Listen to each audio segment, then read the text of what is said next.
Sir, am I audible? Yes, you are audible now. Yes, sir. Let me start. Basic introduce yourself. Yes, sir. Sir, I am Subhajit Jana. I am from Purbo Medinipur district of West Bengal. I completed my class 10th and 12th from Nachinda Jiban Krishna High School. Then I completed BSc from Midnapur College of Autonomous. After that, I completed my MSc from IIT Guwahati. And sir, currently I am preparing for competitive exams related to chemistry. Yes, good. Your name is Subhajit. Yes, what the meaning and Yes, sir. describe briefly in your name. Yes, sir. The name Subhajit, that means someone who becomes victorious by following the path of goodness. That is Subhajit. And I feel the name was given by my uncle, and so I feel good about the name because I always try to maintain the path of goodness and to become victorious.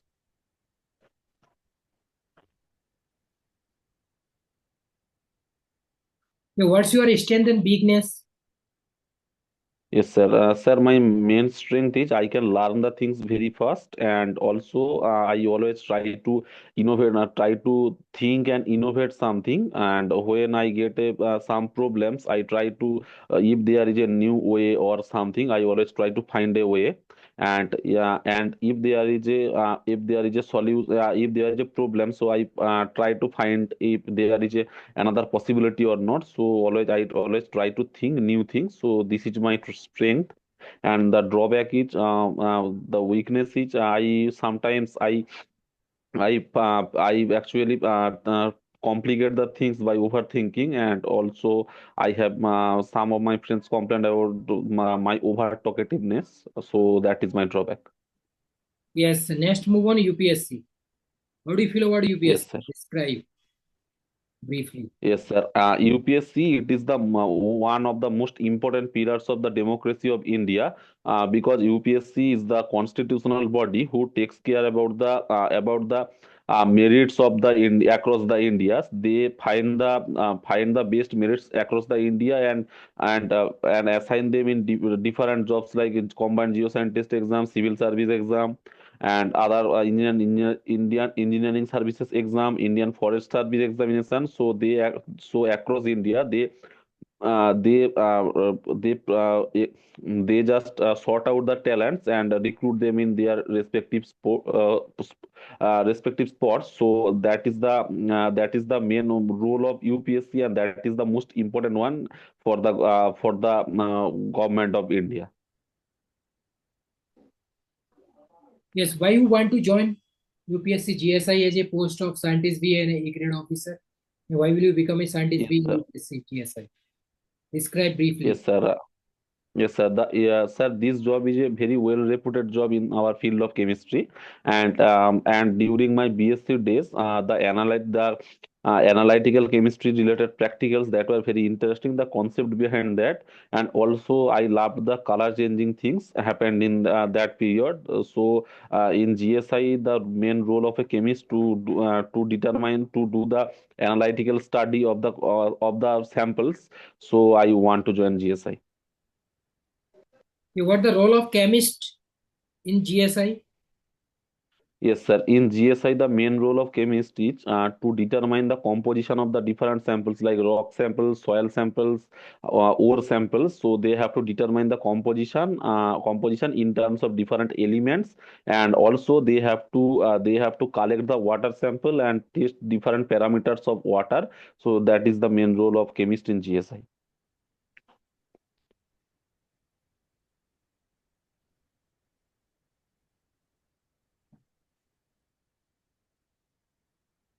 Yes, good. Yes, sir. Next, move on your MSc project. Yes, sir. You what the main application of your MSc project in your MSc project? Yes, sir.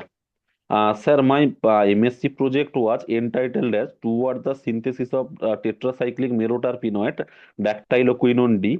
So basically, we tried to carry out the total synthesis of dactyloquinone D, and also synthesize some unnatural derivatives of dactyloquinone D. Sir, dactyloquinone D, it belongs to the family of dactyloquinone, and which is a sesquiterpenoid quinone. And these types of compounds generally shows various biological activities, and also that has been found for different types of biological activities of the particular sesquiterpenoid quinones, particularly in dactyloquinone families. Dactyloquinone B has the property of anti-inflammatory and some moderate cytotoxicity, but dactyloquinone, the biological activity of dactyloquinone A, C, D, and E that are not found yet. So studies are going on, and the dactyloquinone D is a very new compound that was reported in the journals, and no total synthesis was required. No total synthesis was reported at that time. So we tried to carry out the total synthesis, and also we try to maintain a efficient way of the synthesis so that it can be synthesized in very low cost manner, and so the scarcity of the compound that will be very much less, and so studies can be going on the towards the biological activity of the particular compound, and if there is some biological activity found for particularly dactyloquinone D or its derivatives, then that will be very much beneficial. The drawback limitation in your MSc project. Uh, Yes, sir. Sir, firstly, it is a nine-step total synthesis process. So, some of the steps in between that were very difficult to perform. And if the performer he is not efficient, or he is some if he is not careful, then there might be accident in the laboratory. So that is the main drawback. He or she has to be very careful during the reaction and all other processes.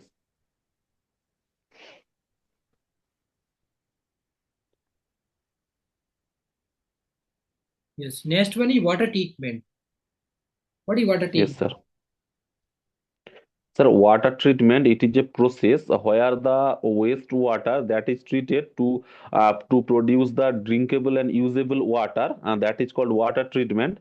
And in water treatment, at first the sediments that are present in the water sample, that has to be precipitated, and the remaining part of water, then we have to check the some chemical elements, toxic chemical elements is there or not. So we have to test that first. After that, we have to remove the toxic chemicals by different they are using different techniques, and then we have to eliminate the microorganism present in the water by using chlorine or other disinfectant. So after that, the processing of the water should be done, and the water might be drinkable or usable. That is water treatment. Yes. What the difference between hard water and soft water? Sir, hard water, it is a type of water where the water sample that contains the calcium and magnesium salts of different types of anions, like magnesium bicarbonate, calcium bicarbonate, the calcium and magnesium carbonates, chlorides, sulfates. So these types of salt containing water that are called hard water. And if the water sample that do not contain such ions, then it is called soft water. Yes. How to remove hardness from water? What are the process? Sir, there are several processes. If the hardness is not permanent, then the water sample can be boiled to precipitate out the particular samples. That is a process. Also, we can use the bleaching powder. We can use the resin, or we can use the different types of chemicals to remove the hardness of water. Also, using the complexometric titration, we can get the amount of the particular ions present, and we can use the chemical methods, like we can use bleaching powder to the particular thing to remove the solution. Also, resins can be used, cation exchanger and anion exchanger resins that can be used to remove the hardness of the water. Yes. What the difference between pH of drinking water and distilled water and industry water and farming water? Sir, the drinking water pH, that is the WHO guideline is not perfectly done, but the drinking pH should be near about 7, some acidic range that will be fine. And so this is for drinking water, and other water for rainwater, the pH is generally below 7, and for the groundwater, so some basic minerals are there, so the pH should be greater than 7, and for mineral water, some minerals are present, so that will be also greater than 7 pH. Yes, farming is also greater than 7, alkaline. Yes, sir. Or industry is less than 7, acid. Sir, industry water. Yes, chemical water, present in chemical. Sir, chemical water, generally inorganic salts are there that are generally basic type of, so that will be also greater than 7 Yes, basic if acid. no acid, sir. It depend of the chemical industry, which type of industry. Yes, Yes, sir. Yes, sir. If the acidic wastes are there, then yes, pH yes. should be less Both than type. 7. Yes. Yes, sir. Next is what is pH? What the full form of pH? The full form of pH is potence of hydrogen ion. The potence, it is a German word, and that means the power of a hydrogen ion. So the in to get the definition of the pH, the negative logarithm of the molar concentration of the H plus ion, that is called pH, and pH generally used for the dilute solutions. And measuring the pH, we can get the idea about the water is alkaline or acidic or neutral. Yes. What is RO water?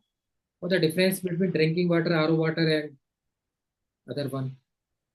Yes, sir. The RO water, it is a process called reverse osmosis that is done to produce the particular water. The reverse osmosis, it is a process where a semi-permeable membrane that is placed between the water containing the minerals and a pure water, and by applying pressure in the mineral containing water region, then the water should be removed out from the particular solution. So the process is called a reverse osmosis. So pure water, mineral free water, most of the mineral will be free from it. That can be prepared by using RO technology.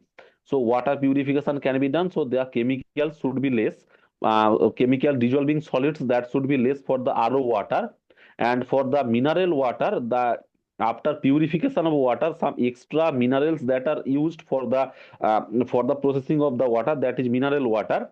And if we want to get the absolute benefit from the water, then we have to drink mineral water, because minerals are required for biological processes that are happening in our body. So mineral water, it is better if we want to get different types of the minerals that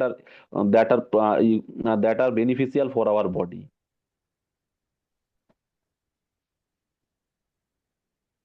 Yes. What the role of UV in RO water?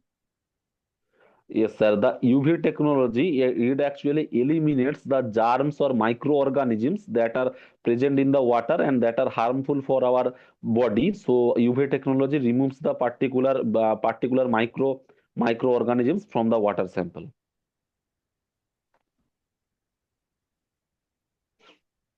What is TDS for water? RO water, TDS. Sir, TDS is called total dissolved amount of total dissolved solids. So for the best of our health, the total dissolved solid, that should not be greater than 100 ppm. Yes, 50 to 150. Yes, it's suitable Yes, sir. drinking water Yes, sir. according to WHO. Page.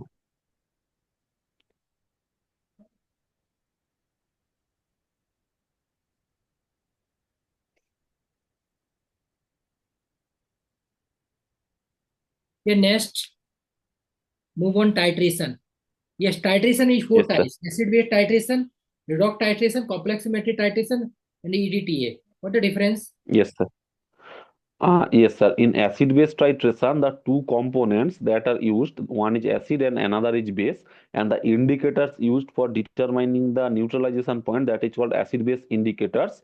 The acid-base indicators that are of different types, depending upon the acids and the nature of the bases are used. They are of different types. And in case of redox titration, one component is oxidant and another component is reductant. And the indicator, it is a organic dye that can have different color in different forms. And in complexometric titration, the amount of the divalent cation or trivalent cation, that is determined, estimated by using EDTA solution. And the indicators used are called complexometric indicators. They have different colors in free form and with the complex formation of the metal form. They have two colors, so these are called complexometric indicators. And the fourth type of titration is gravimetric titration. In case of gravimetric titration, the indicators used that are called adsorption indicators. And the example of adsorption indicators are fluorescein, eosine. So these are called adsorption indicator, and the titration is called titration is called gravimetric titration.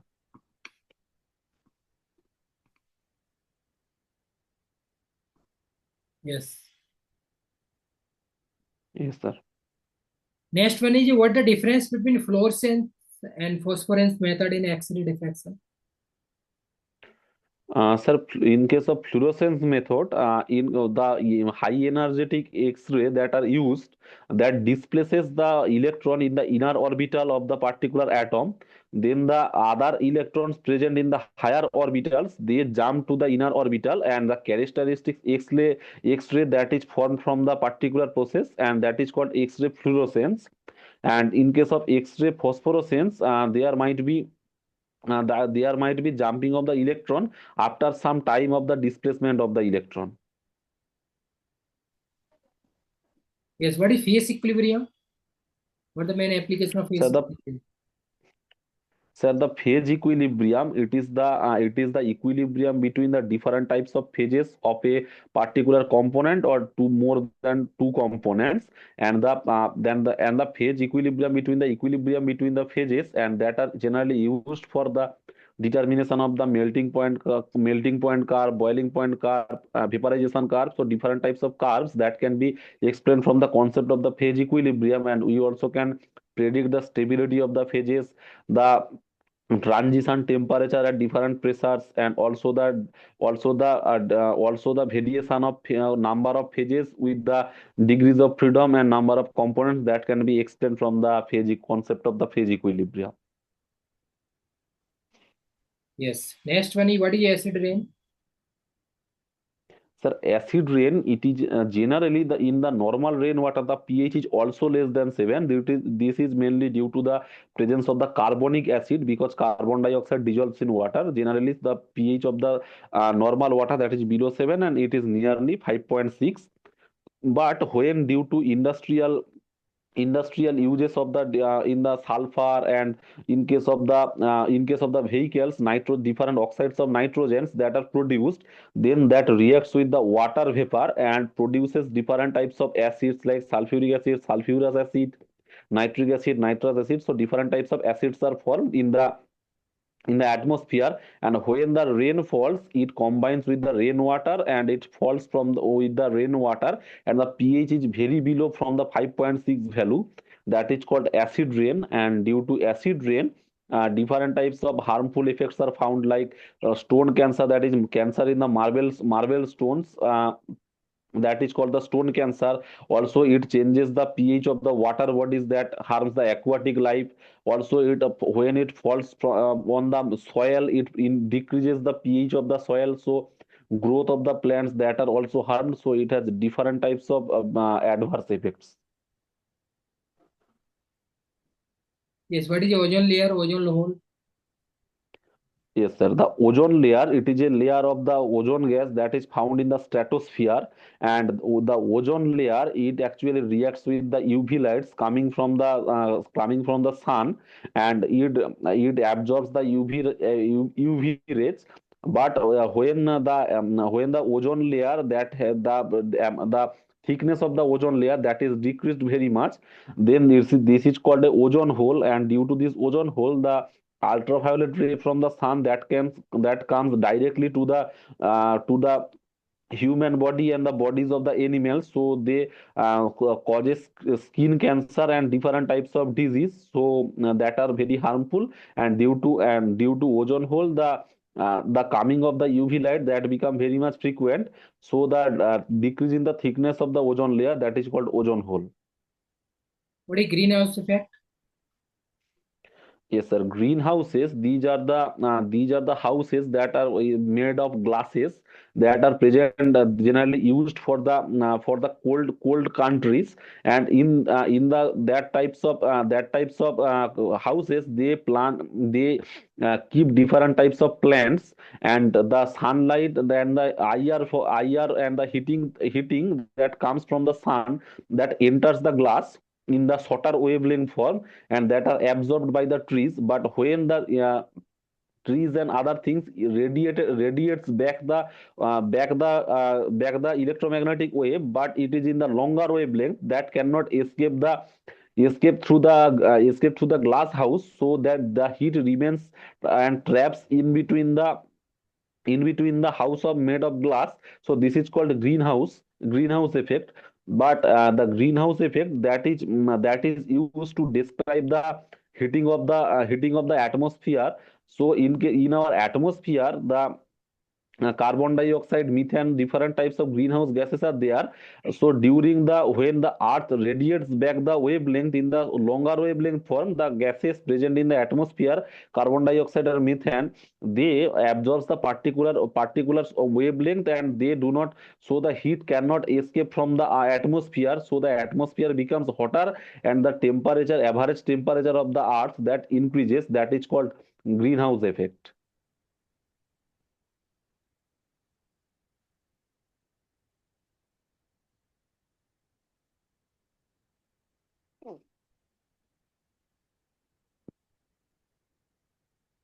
Yes, what's the difference between 1H NMR, carbon 13, 19F, and 31 phosphorus? What are the differences of these NMR spectrum? Yes, sir. In this case, the NMR active nucleuses that are different for these cases. The NMR active nucleus in the proton NMR, it is hydrogen, and it is NMR active. In case of 13C, the 13C, it is NMR active, but the abundance of the 13C, that is very much less. Also, in case of 19F and 31P, the respective NMR active atoms are fluorine and phosphorus. And in case of proton NMR, the time required, that is very much less, because the proton nucleus, that is the hydrogen nucleus, that is very much sensitive towards the radio wave. But in case of 13C, there is a more time required, because there is the gyromagnetic ratio that is different from the proton NMR, and the abundance is also less, so the time required for the NMR spectroscopy, that is very much higher. And the chemical shifts, that are also different, and couplings, that are also different for all the different types of NMRs.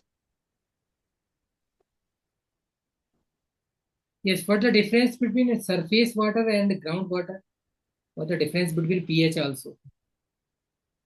Yes, sir. In case of the surface water, that is the water present in the different rivers and ponds, and all the streams, that are called surface water. And the groundwater, it is present below the earth crust.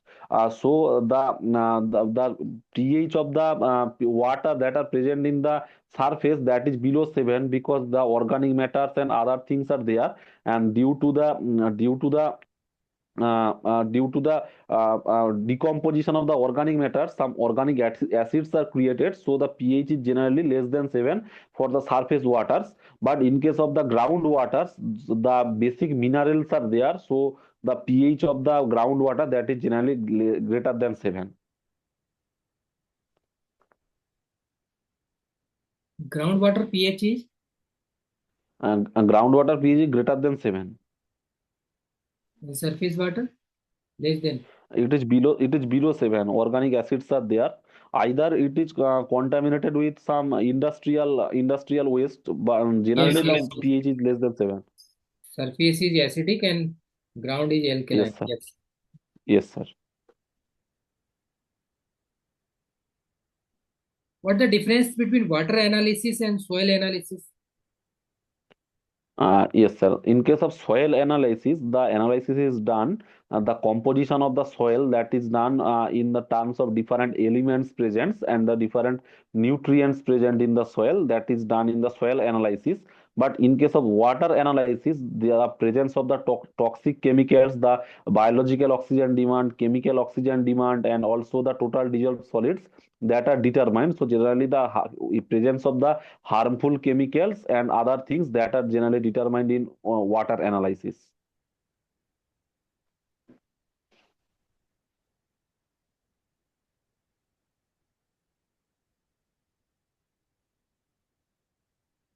Yes, what the main application of chemical kinetic?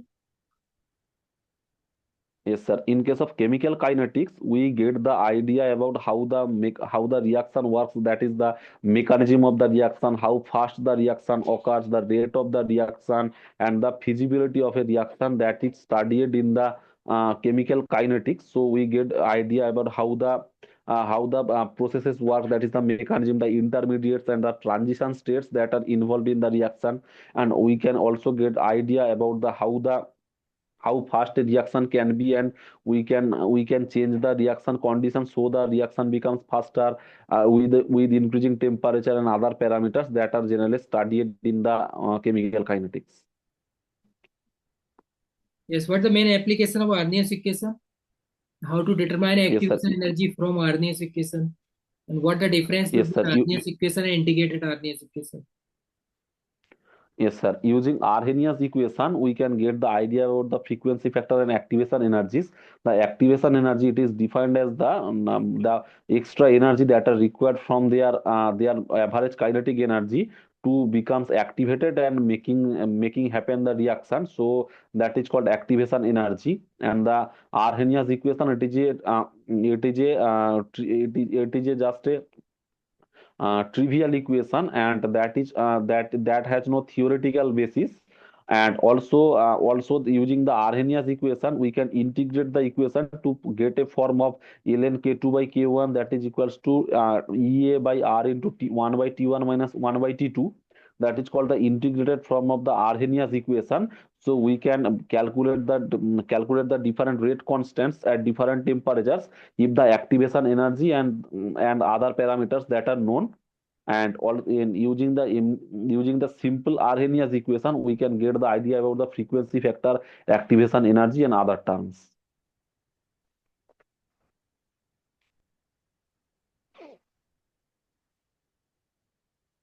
Yes, good. Yes, sir.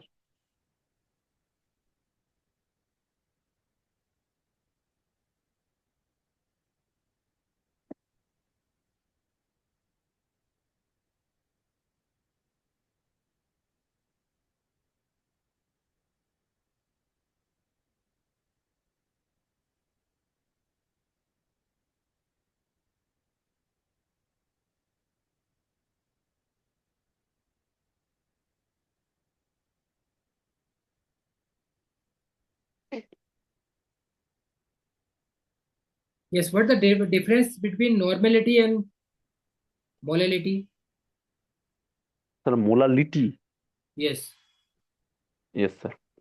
The normality, it is a concentration unit that is defined as the number of gram equivalent of the solute present in per 1000 ml or 1 liter of the solution. That is called normality. And molality, it is defined as the number of moles of the solute that is present per 1000 gram of the solvent. That is called molality. And that is also a concentration term. The normality term, as it is related to the volume, so it is temperature dependent. And the molality, at no volume, only the masses of the solvent that are involved, so it is temperature independent.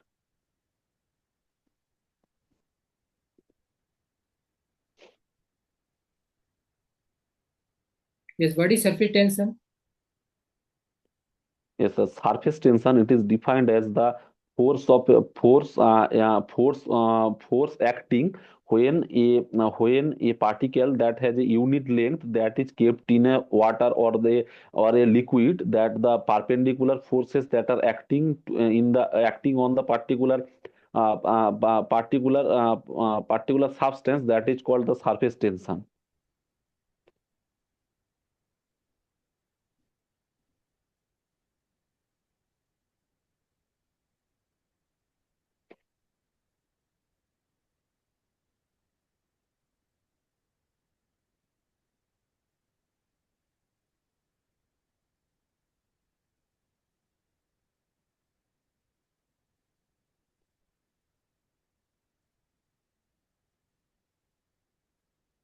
What is solar system? The solar system, it is the system where the sun, the study of a sun and the planets and the comets and the meteors and meteorites that are involved, that is called solar system. The solar system contains the total mass, that is the most of the mass is covered by the mass of the sun. 90% of mass is the mass of the sun, and the motion of the all the planets that around the sun, and the orbits of the satellites that of the other planets, and also the comets, meteors, meteorites that are studied, and the whole the system is called solar system.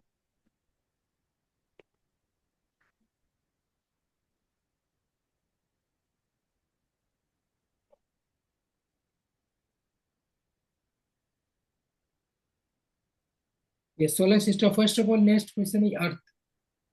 What is the Earth? How many Sir, types of Earth life it present in Earth? sir, how many types of, the Layer last question present please in repeat. Earth. Layers. Yes, sir. Sir, Earth, it is the third planet in the solar system. It is a terrestrial planet because the core of the Earth, that is a solid metallic core. So that is called the that is the core of the Earth. So Earth is the third planet of the solar system. And in case of the Earth, the layer of the Earth, it is differentiated into three parts. One is the core, another is the mantle, and the other is the earth crust. So three layers are there. The core, that is the solid one, which is made of generally nickel and iron, and the mantle, that is generally in the liquid form, and that is made of different types of metals like iron, nickel, aluminium, manganese, and some silicate minerals are also there. In that is in the liquid form, that is called the mantle. And the upper part of the mantle, that is also in the solid form, and that is called earth crust, and it is made of different types of rocks and other things. So this is called earth crust.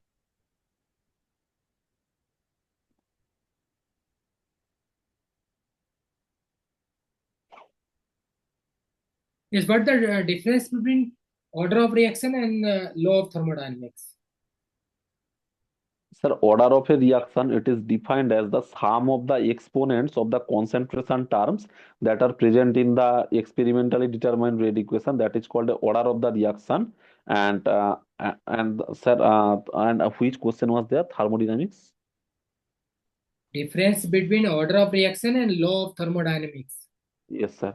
And the law of thermodynamics, that is, there are four types of law of thermodynamics: zeroth law, first law, second law, and third law. And the laws of thermodynamics, it actually checks the feasibility of a process.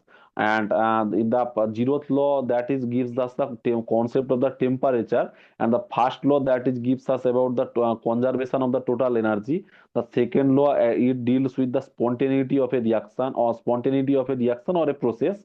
And the third law of thermodynamics, it deals with the entropy. So that law of entropy, that actually gives us different thermodynamic parameters. And the order of a reaction, that actually determine the mechanism and the process and the speed of a reaction.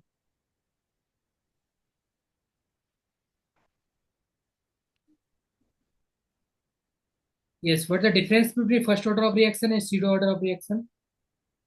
Yes, sir. The general first order reaction, it has the rate equation, that R is equals to K into the substrate, that to the power 1. So that is called the first order reaction. And the pseudo, in case of pseudo first order reaction, there will be more than two components, but the rate of the reaction, it is effectively depend on the one particular substance, because the amount of the another substance, that is sufficiently large. So no effective concentration change that occurs for that particular substrate. So it is dependent on generally concentration of a one substance. So this is called the pseudo first order reaction. The first order reaction example that can be given as the decomposition of nitrogen pentoxide, and the pseudo first order reaction example, that is the acid catalyzed ester hydrolysis. Yes, what is instrumentation? What the role of instrumentation in analytical chemistry? Yes, sir. In case of analytical chemistry, we determine the composition of the particular sample, and we can use chemical method and instrumental method also. If we use chemical method, then it will take a longer period of time to determine the composition. So, using instrument, we can calculate the types of the element and the amount of the element. So, qualitative and quantitative analysis that can be done very effectively and easily, and with also the less amount of time. So that is the advantages of instrumentation in analytical chemistry. Yes. What are the importance of analytical chemistry?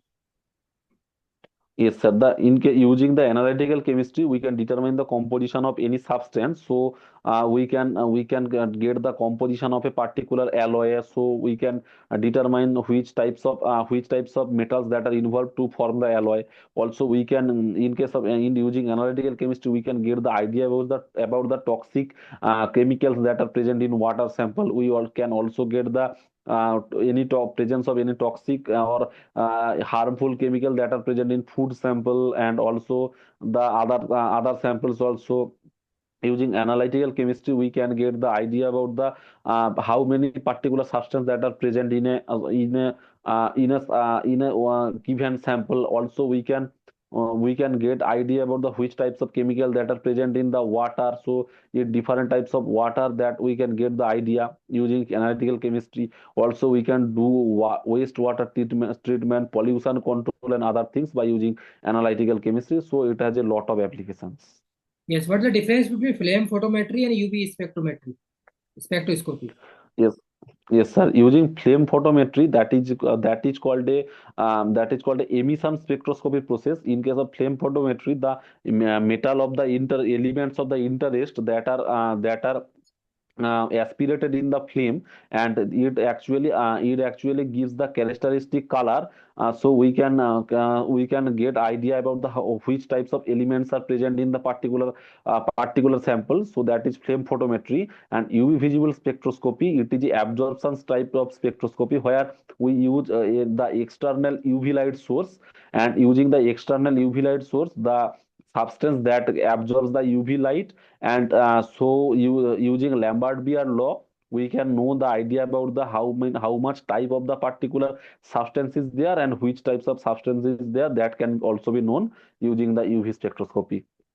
So basically, flame photometry, it is the emission spectroscopy, and UV visible spectroscopy, it is the absorption spectroscopy.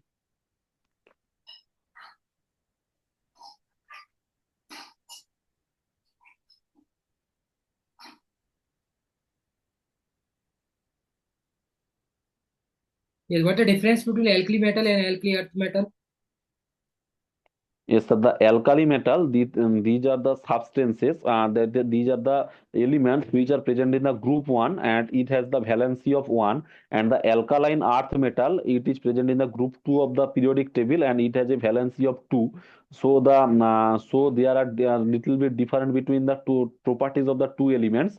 The both of the group that forms a basis with the reaction of water, but the reactivities are different. Group 1 metals that are very much reactive compared to the group 2 metals, and also the melting point of the group 2 metals that are relatively more than the group 1 metals, because the metallic bonding are strong in case of group 2 metals compared to the group 1 metals. And also the group 1 metals that are called alkali metals, because they forms alkali with reacting with the water. And in case of the alkaline earth metal, that are present in the earth crust, and so they also form bases. So we call them alkaline earth metals. Yes. Why use sodium in flame photometry? Sir, sodium that gives a golden yellow color in flame photometry. So we can, by seeing the color, we can identify the particular sodium that is present. And also, we using the intensity of the light, we can get how much amount of sodium is there. Yes. Good. Good work from your side. Next day we will discuss in the left Yes, part of chemistry and final mock. Other one. yes, sir. Tomorrow I will not be able to join